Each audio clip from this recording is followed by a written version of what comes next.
I realized I have an electric car. So,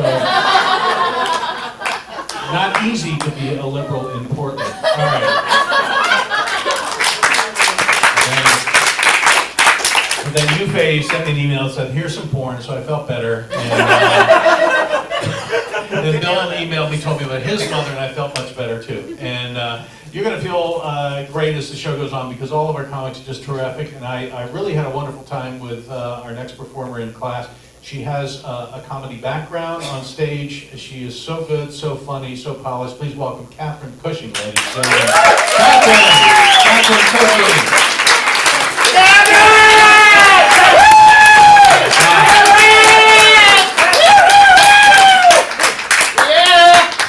Well, that was a scary introduction.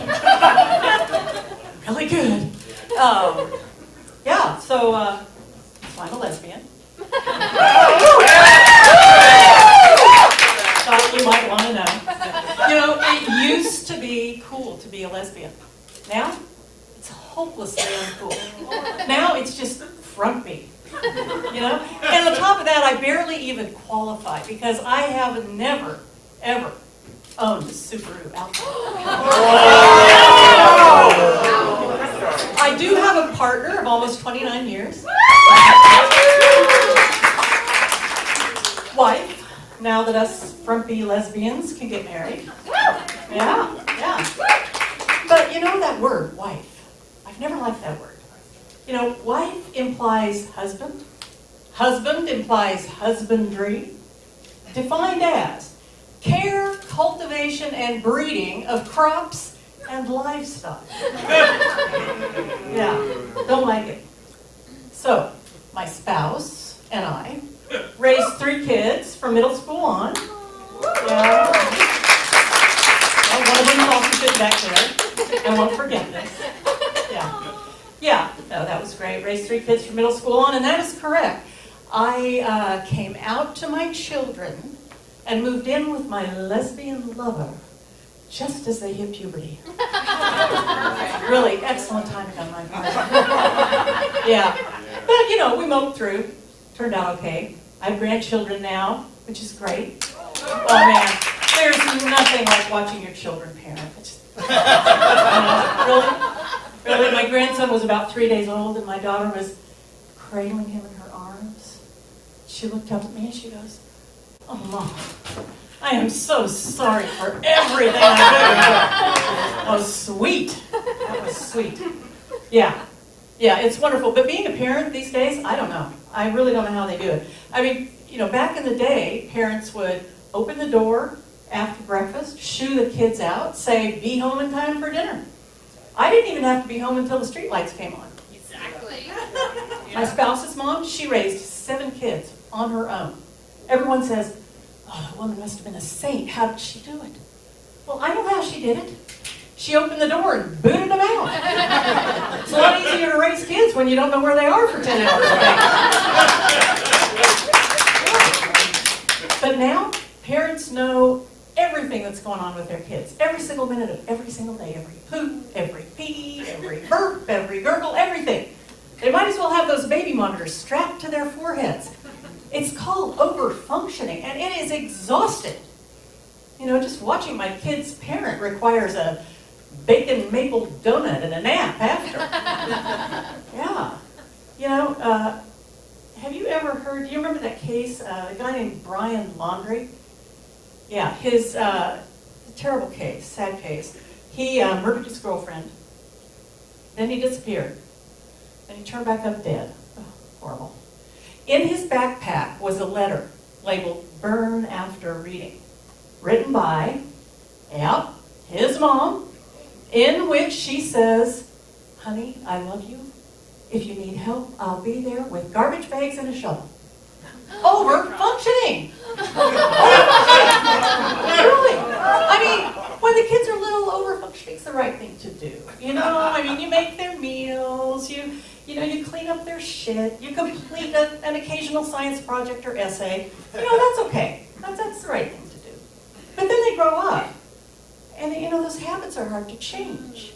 Kid comes home from college, you make him his very special favorite meal.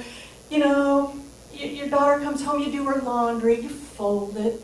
It's still in bounds. But then, all of a sudden, they're 40 years old, and grown-ass men and women, and the boundaries have got to change, okay? Even if he's pleading with those grown-ass puppy dog eyes, you simply must put your foot down and say no to burying his slain girlfriend. Yeah. Excuse me, this is terrifying.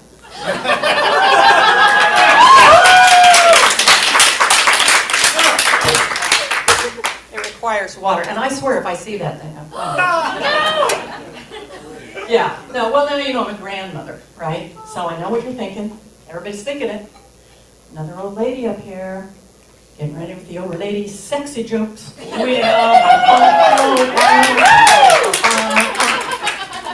But no. Sorry to disappoint, but that is not the way I roll.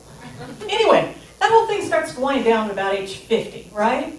When the midnight snack becomes more important than the midnight booty call. Yeah. Just the other night, my sweetie, she turns to me with that look in her eye. I had to say, sorry. I'm into guys now.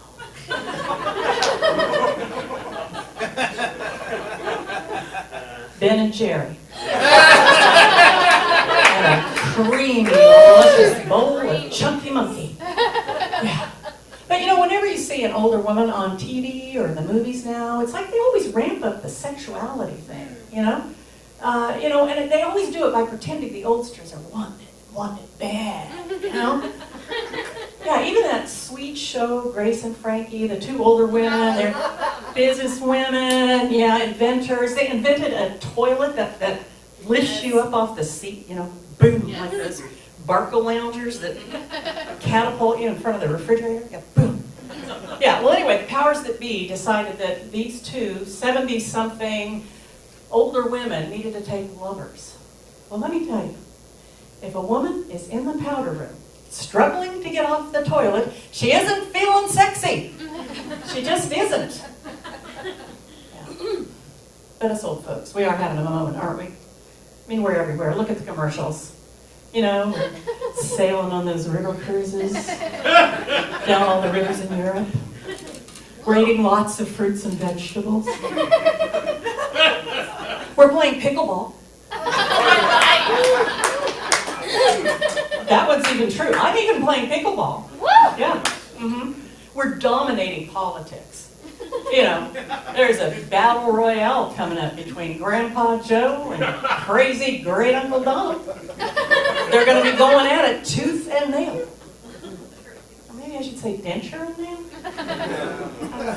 Anyway, yeah, and all those indictments, can you believe it? I mean, there's so many. The problem, though, is, you know, it puts Trump right back in the spotlight where he always wants to be. You know, it's Trump, all Trump, 24/7, yet again. Reminds me a little of my 2-year-old granddaughter. You know?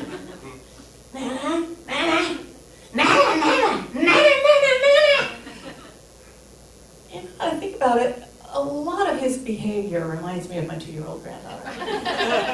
Except she would have shredded those documents.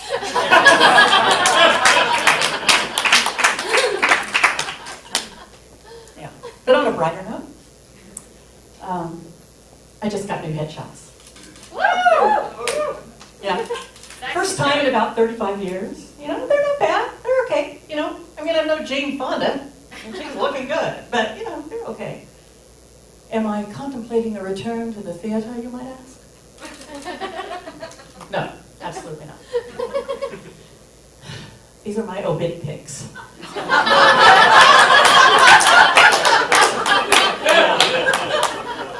Not to be grim, but the bucket could be kicked at any moment now, and I want to be ready. No thank you on those awkward shots of Grandma in the wheelchair with her 80-something nursing home moocher boyfriend cut out of the shot. Or those ones that show how awful you look now compared to your first marriage wedding portraits. I mean, that's just depressing. Anyway, everybody looks awful compared to how they did at 24. Yes. Everybody. Yes. Yeah, I'm not doing that. I know a lot about obit pics.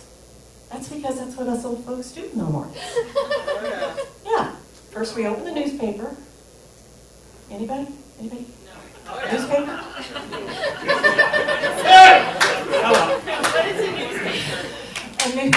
A long, yeah. Anyway, we open the newspaper, we turn to the back, and we check out who bought the farm the day before.